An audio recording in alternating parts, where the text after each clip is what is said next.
Hello, this is News Plus on Viewer Television. I am Franco Boniface. Residents of the Federal Capital Territory, Abuja, are highly unsettled following a widespread insecurity around the city center and some outskirts categorized by frequent and indiscriminate robbing and abduction of motorists and commuters. The ugly situation is stalling nightlife in the bubbling city as the country prepares to celebrate its 63rd independence anniversary. Speaking to newsmen, some residents of the FCT described the rate of kidnapping and robbery within the city center in recent time as alarming. They lamented that the FCT has become highly under-policed with little or no visible policing operation going on. Most times a motorist can drive through the whole of Ahmadu Bello Way, one of the longest roads in the city, without sighting a police patrol. The agencies that are usually on rapid patrol are the Federal Road Safety Commission and the vehicle inspection officers, but they are not armed. And then the Central Bank of Nigeria has assigned responsibility to the four new deputy governors confirmed by the Senate recently. The deputy governors include Mr. Nana, Mr. Muhammad Sani Abdullahi Detijo, Mr. Philip Ikeazo, and Mr. Bello Mbala. The principal manager of the Apex Bank Corporate Communication Department, Mr. Olalekan Ajayi, confirmed the news via a telephone call and said, according to Apex Bank, Bala Bello will be responsible for corporate services and Mohammed Sani will oversee economic policy. Philip Ikeazo is now deputy governor in charge of financial service system stability, while Musoro is responsible for operations. Recall that earlier this week, the Senate has confirmed the appointment of Dr. Olayemi Michael as the new governor of the Central Bank of Nigeria and four others as deputy governors of the Apex Bank. Then on fighting insecurity, the Chief of Defense Staff, General Christopher Musa, has restated the commitment of the Nigerian Armed Forces to end insecurity challenges in the country. Musa stated this during a condolence visit to Emir of Zazzau, Ahmed Bamali, yesterday evening in Zaria, Kaduna State. He assured that the security challenges facing the country will soon be a thing of past and sought for prayers for the military to succeed. Musa, accompanied by some top military officers, commiserated with the Muslim cleric over the death of 8 worshippers who died in the mosque collapse. The CDS conveyed the condolence of the armed forces and prayed for the repose of the souls of those who lost their lives in the tragic incident. Responding, Bamali expressed gratitude for the visit and commended President Bola Tinubu for finding General Musa worthy of the appointment. The Chief of Defense Staff, Major General Christopher Musa, has reassured the nation of his steadfast and tactical approach in the fight against banditry, especially in the northeast and northwest part of the country. The defense chief gave the assurance during a courtesy visit to the Kaduna State Governor as he appealed to the good citizens of the state to help with vital information when necessary. There are some gaps that need to be closed, and we're going to close them. And in closing them, that means it makes it difficult for the terrorists or the insurgents or the bandits to move about freely. And that's the new strategy we're doing now. And as we're doing that, we ensure that we concentrate on securing the good citizens of Kaduna State and environs, and only after the criminals. And our appeal to everyone is that everyone has a role to play in security. It is not only for the military or for the police or for the government. Everybody has a responsibility. What you see, report quickly so that action could be taken. While commending President Bola Ahmed Tinubu for appointing a son of the soil as chief defense, the Kaduna State Governor, Senator Obasani, also appealed for the expansion of Operation Safe Haven to bandit-prone areas across the state, with the hope of actualizing a bandit-free Kaduna State. He has been helping Kaduna State. I can say that most of the requests I put to him, he has been extremely supportive, and of course he has been helping us, and that has been the reason why today, when I also emphasize on the need to expand Operation Safe Haven, and as well as try to put more boots on ground, in terms of also looking at the area of Zangon Katab area, Kaura, Kapanchan, and coming to the area of Beningwari, Igabi local government, and Giwa local government. All these areas are areas that the Chief of Defense Staff have been helping us, and I have no doubt in my mind he will continue to help us to be able to address the problem of insecurity in Kaduna State. Now looking into industrial action, the Adamawa chapter of the Nigerian Labour Congress says it will do everything possible to ensure that the indefinite industrial action scheduled to commence on October 3rd was fully implemented across the state. Mr. Emmanuel Fashe, state chairman of the union, disclosed this today that his NLC chapter has formed a formidable monitoring committee which comprises experienced civil servants who were fully exposed on unionism activities. Fashe retreated the commitment of the group in ensuring that the strike was implemented to the letter, as all public and private places would be shut down. He explained that the strike was necessitated by the current economic hardship being experienced by Nigerians due to the removal of petrol subsidy by the federal government. He said the subsidy removal has raised prices of goods and other essential commodities by about 300%, while workers' pay remains stagnant. We'll be going on a short break, and when we return, News Plus continues. Stay tuned.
Are you ready to unleash your creativity and step into the world of multimedia magic? Introducing the all-new Viewer Multimedia Academy, where your passion for television and cinematography and filmmaking comes to life. At Viewer Multimedia Academy, we don't just teach, we empower. Our experienced instructors will guide you through every aspect of the multimedia process, from TV news production, TV presentation, camera operation, video editing, sound design and audio engineering, script development, AI multimedia, voiceovers, and even music production. You ever wondered how the pros captured those breathtaking shots? You'll unravel the secrets of the lenses with our comprehensive camera training courses. Don't worry, If you're new to computers or editing softwares, our computer basics classes will ensure you're confident in using the latest technology for your creative pursuits. Great visuals are only half the story. At Viewer Multimedia Academy, you'll dive into the world of sound design and audio engineering to create immersive experiences. Unlock your potential, master the art of storytelling, and ignite your passion for multimedia at the Viewer Multimedia Academy. Enroll today and turn your dreams into reality. You can click on the link below to register.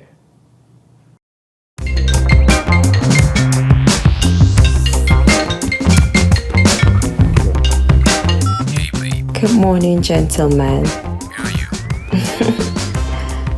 I'm at the Envoy Hotel, Diplomatic Drive 305, here for a business weekend. It's been an amazing stay. Conference hall and business facilities here are stylish and innovative. The Envoy Hotel is luxury, esoteric, opulence, for ultimate comfort.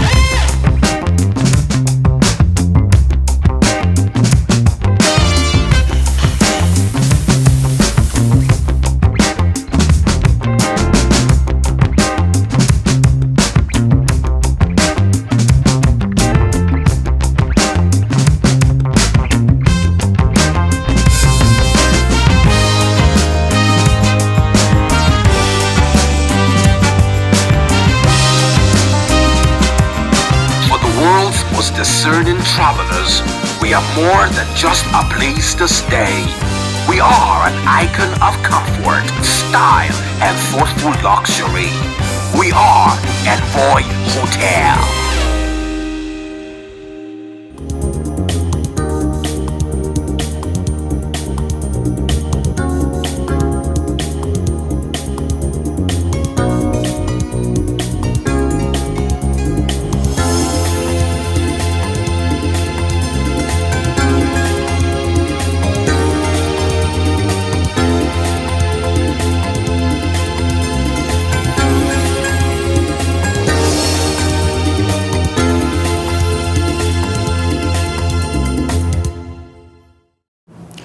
Welcome back. If you are just joining us, this is Newspass and Viewer Television.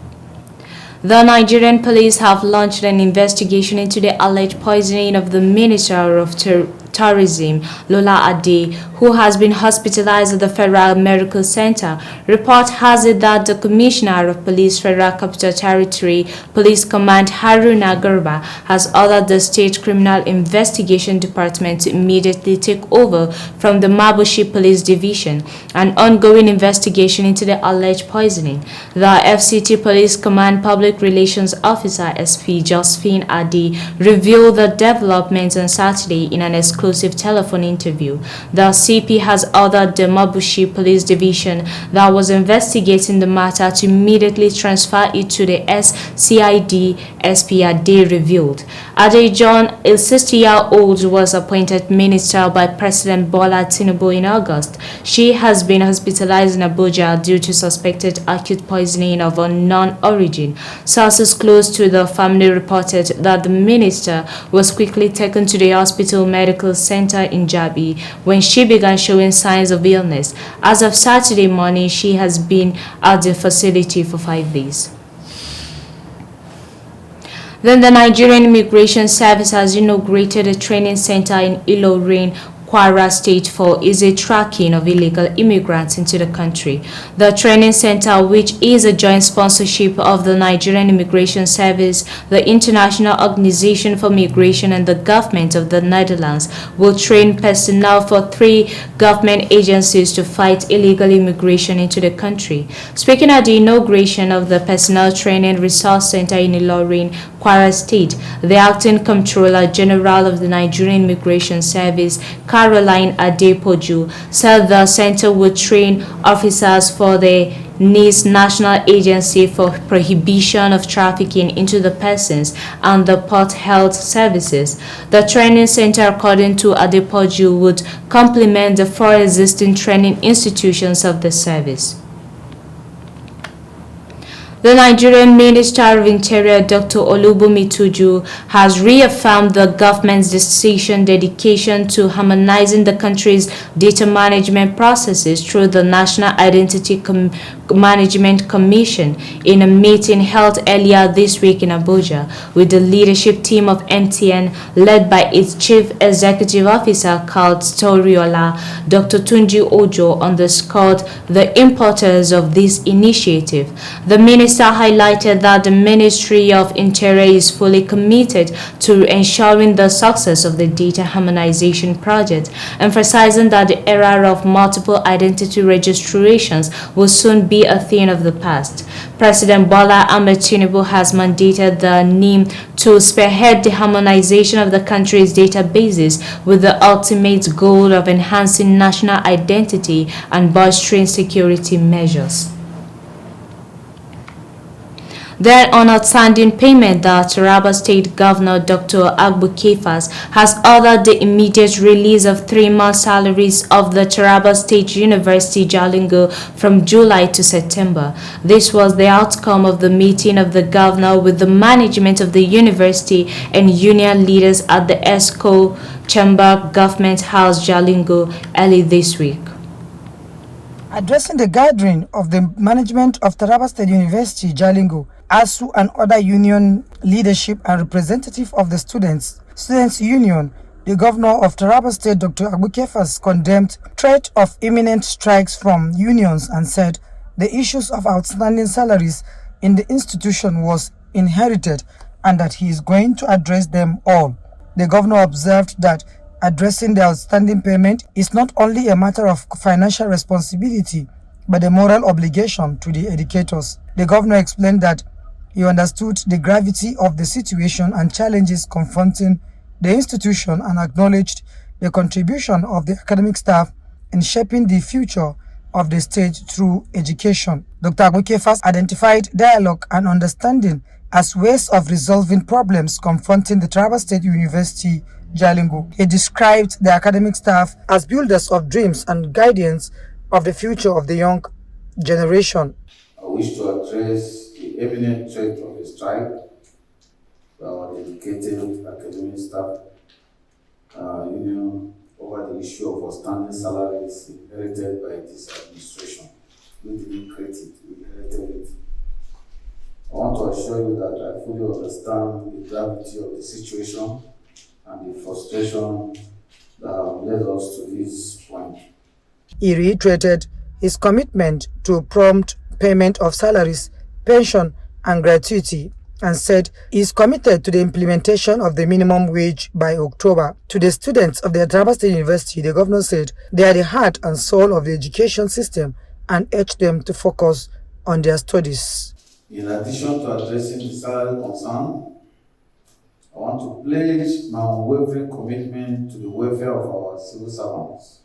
As I earlier promised, that there will be prompt payment of salaries, pensions, gratuity, and other allowances.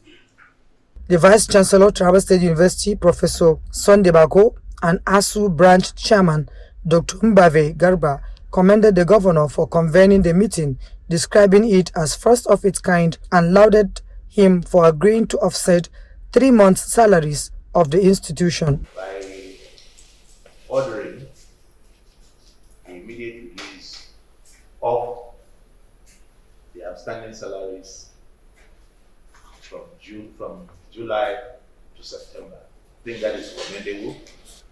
The discussion we had with the governor, I want to assure that it is fruitful and we will surely take the same way it is to our members. We are optimistic that it will go down well with our members. Linda Guana, VOA TV News, Jalingo. The governorship candidate of the People's Democratic Party in Kaduna State for the 2023 elections, Isa Ashuru, has reacted over the election tribunal verdict on Thursday, saying it was not in line with the electoral laws, guidelines and regulations.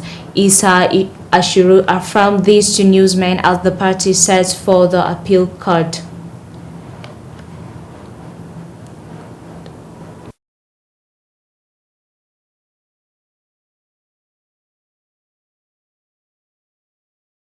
Tribunal confirmed that the election was not concluded.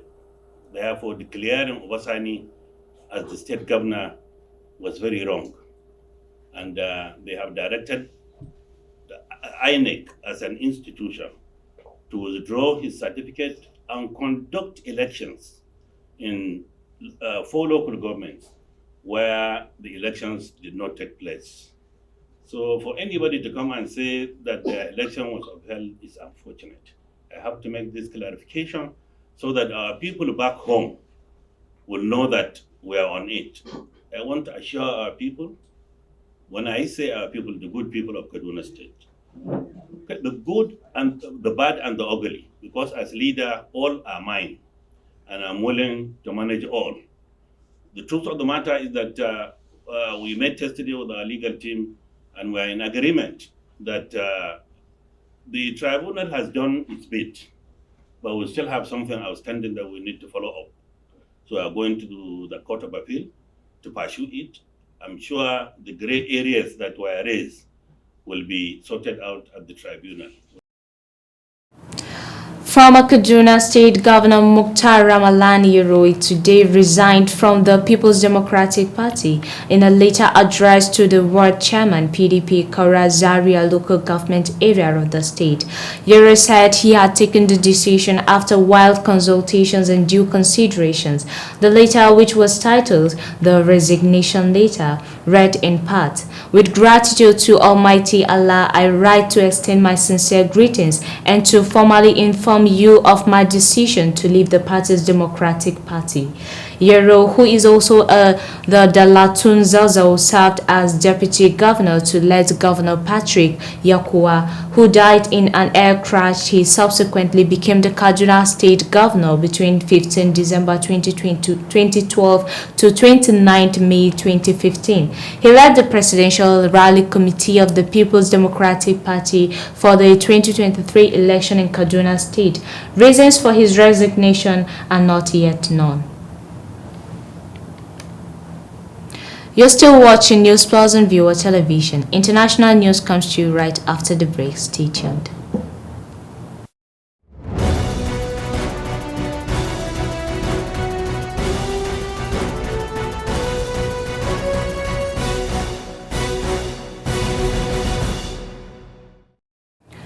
Now on international news, the United States urged Belgrade to pull its forces back from the border with Kosovo on Friday after detecting what it called an unprecedented Serbian military build-up. Serbian deployed sophisticated tanks and artillery on the frontier after deadly crashes erupted at a monastery in North Kosovo last week.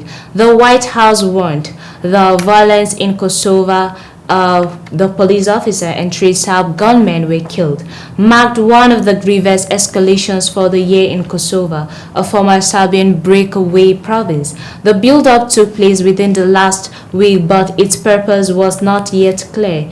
Kirby said U.S. Secretary to State Antony Blinken had telephoned Serbian President Alexander Vučić to urge immediate de-escalation and to return to dialogue. He added National Security Advisor Jake Sullivan also spoke with Kosovo Prime Minister Albin Kurti and expressed concerns about Serbian military mobilizations, according to a read out of the call. And then 3 miners were killed and 18 feared buried after a shaft in an informal Zimbabwean gold mine collapsed, state television said Saturday. The accident occurred in Chogoto, about 120 kilometers west of the capital Harare, ZBC said.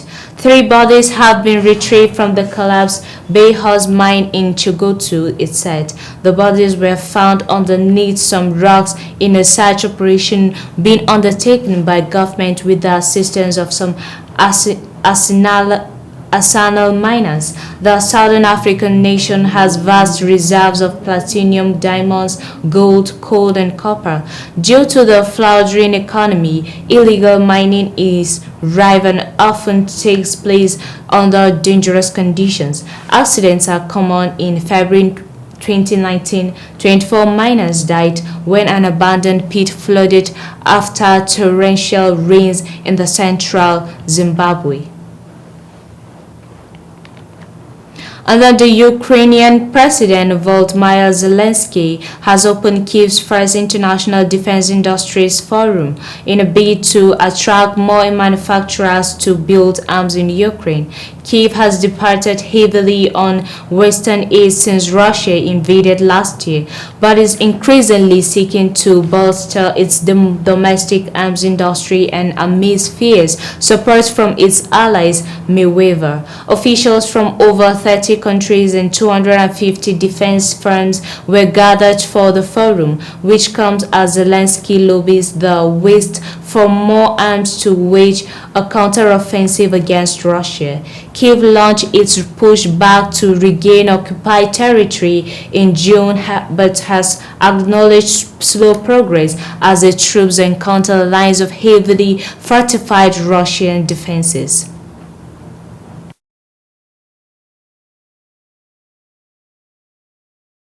And then Pope Francis has elevated 21 clergymen from all corners of the world to the rank of cardinal, most of whom may one day cast ballots to elect his successor. The choice of the new princes of the church, who include diplomats, close advisors, and administrators, is closely watched as an indication of the future direction of the Catholic Church.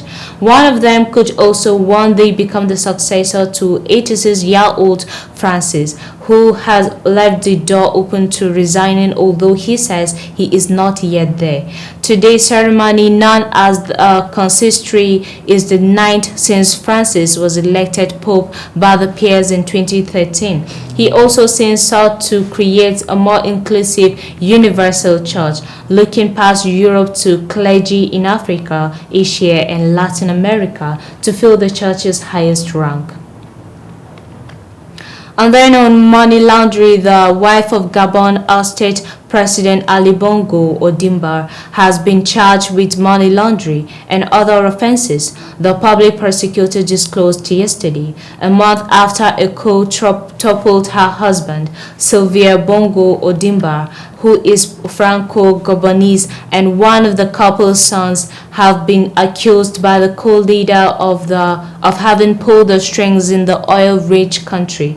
Their eldest son, Noureddin Bongo, has already been charged with corruption and embezzling public funds with several former cabinet members and 2 ex-ministers. Sylvia Bongo was charged by an investigating judge on Thursday and ordered to remain under house arrest, Andre Patrick Rapodant announced on state TV channels. She also faces other charges including concealment and forgery, he said. Sylvia Bongo has been under house arrest in the capital Libreville since the coup on August 30th. She has been isolated from her husband, and her French lawyers have filed a complaint in Paris against what they said appears to be a hostage taking. And that's all on News Plus. Many thanks for watching. Do enjoy the rest of our programs. I am Franco Boniface.